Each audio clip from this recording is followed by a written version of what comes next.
my guide suddenly stopped, bought a quantity of bread, and motioned me to follow him. I thought he was going to take me to a menagerie, and that this bread was intended for the wild animals.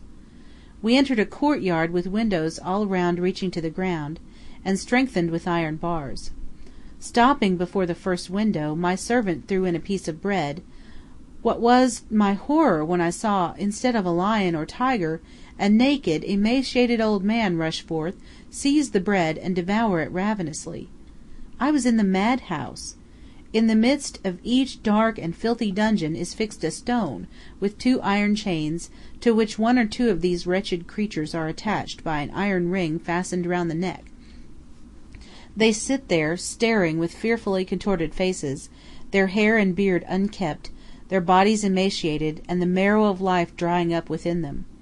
In these foul and loathsome dens they must pine until the Almighty, in His mercy, loosens the chains which bind them to their miserable existence by a welcome death. There is not one instance of a cure, and truly the treatment to which they are subjected is calculated to drive a half-witted person quite mad. And yet the Europeans can praise Mehemet Ali! Ye wretched madmen, ye poor fellows, are ye too ready to join in this praise? Quitting this abode of misery, my dragoman led me to Joseph's Well, which is deeply hewn out of the rock.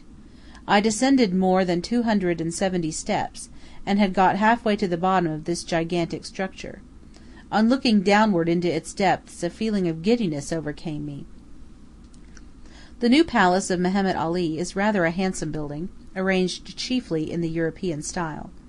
The rooms, or rather the halls, are very lofty, and are either tastefully painted or hung with silk, tapestry, etc. Large pier glasses multiply the objects around, rich divans are attached to the walls, and costly tables, some of marble, others of inlaid work, enriched with beautiful paintings, stand in the rooms, in one of which I even noticed a billiard table. The dining hall is quite European in its character. In the centre stands a large table, 2 sideboards are placed against one side of the wall, and handsome chairs stand opposite. In one of the rooms hangs an oil painting representing Ibrahim Pasha, Mehemet Ali's son. This palace stands in the midst of a little garden, neither remarkable for the rarity of the plants it contains, nor for the beauty of their arrangement. The views from some of the apartments, as well as from that garden, are very lovely. Opposite the palace a great mosque is being built as a mausoleum for Mehemet Ali. The despot probably reckons on having some years yet to live, for much remains to be done before the beautiful structure is completed. The pillars and the walls of the mosque are covered with the most splendid marble, of a yellowish-white color. The before-mentioned buildings, namely, Joseph's Well, the palace and gardens, and the mosque, are all situate on a high rock, to which a single, broad road leads from Cairo.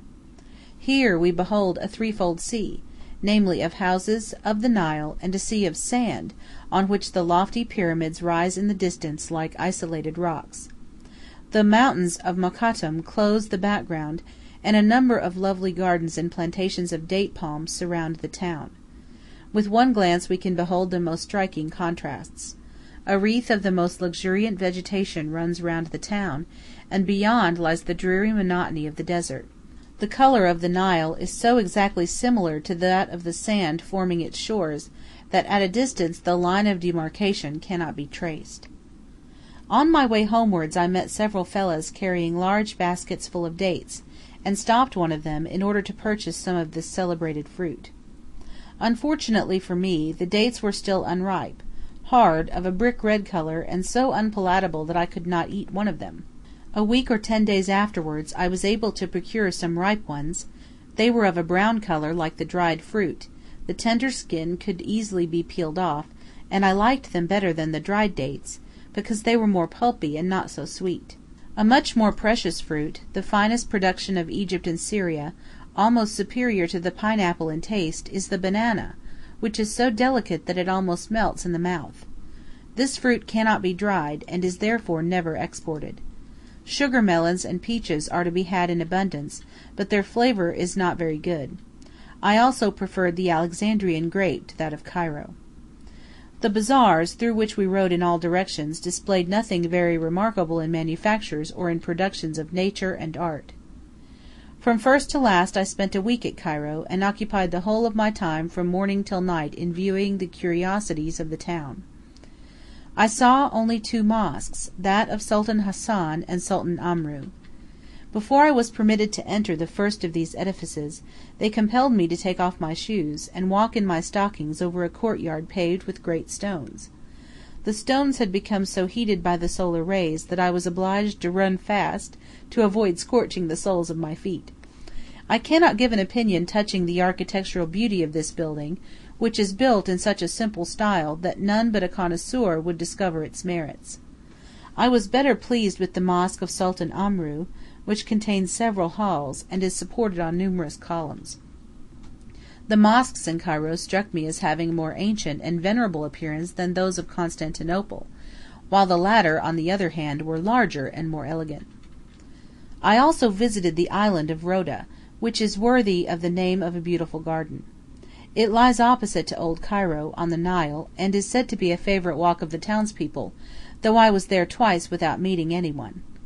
The garden is spacious, and contains all kinds of tropical productions.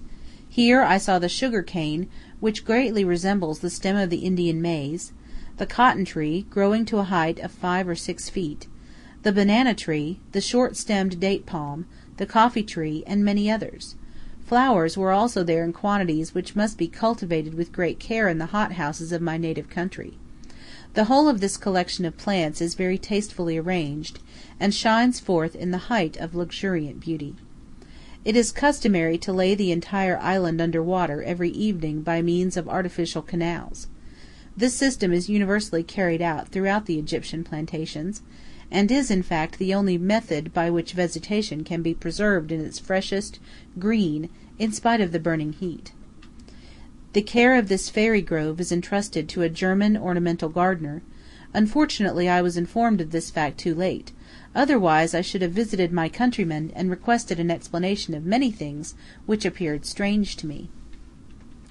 In the midst of the garden is a beautiful grotto, ornamented within and without by a great variety of shells from the Red Sea, which give it a most striking appearance. At this spot, towards which many paths lead, all strewed with minute shells instead of gravel, Moses is said to have been found in his cradle of bulrushes. Immediately adjoining the garden we find a summer residence belonging to Mehemet Ali. The wall shown as that into which Joseph was thrust by his brethren lies about 2 miles distant from the town, in a village on the road to Suez.